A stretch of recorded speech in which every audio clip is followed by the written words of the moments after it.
in the beginning, you talked about some of the like the three parts objective of your organizations, and you talked about the training parts of healthcare providers in emotional intelligence. Still on the issue of support and care.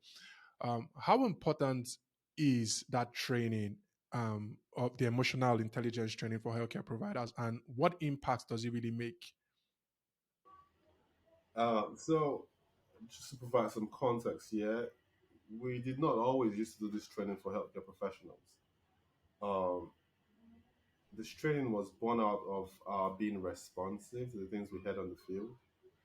Interacting with the moms, they tell us they spend a lot more time with the nurses than with any other physician.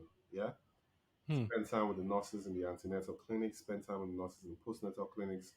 During delivery, the nurses are there. They're more in contact with the nurses than the doctors.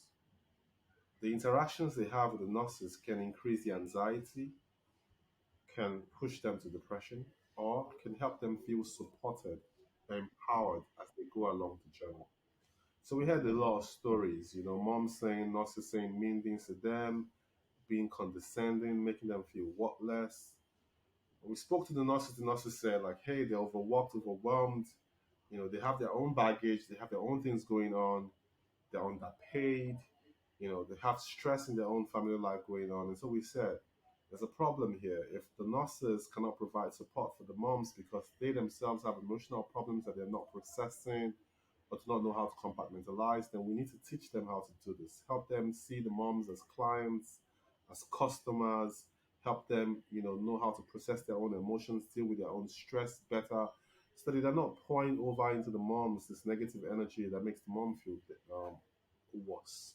So we decided to do this emotional intelligence training for the nurses, teach the nurses how to manage their own emotions, how to manage stress, um, in hopes that when they're in a better mental health space, they are better able to provide the service that moms would appreciate or the moms would need. So that's where all of that came from, and it's been really helpful. Like the feedback from the nurses has been great. I think it makes a lot of difference in the way they handle conflict even between themselves as nurses, ensuring that they can compartmentalize and know that the moms are not the reasons for them being overworked or being underpaid. Treating the moms as human beings, which is the bare minimum.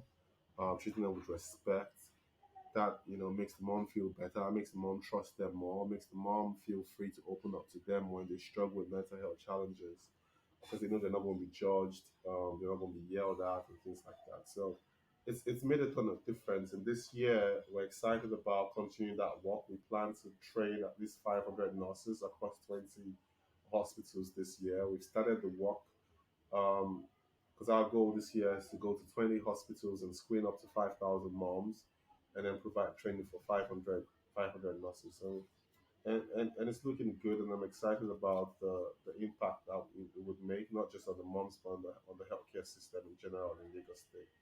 Amen to that.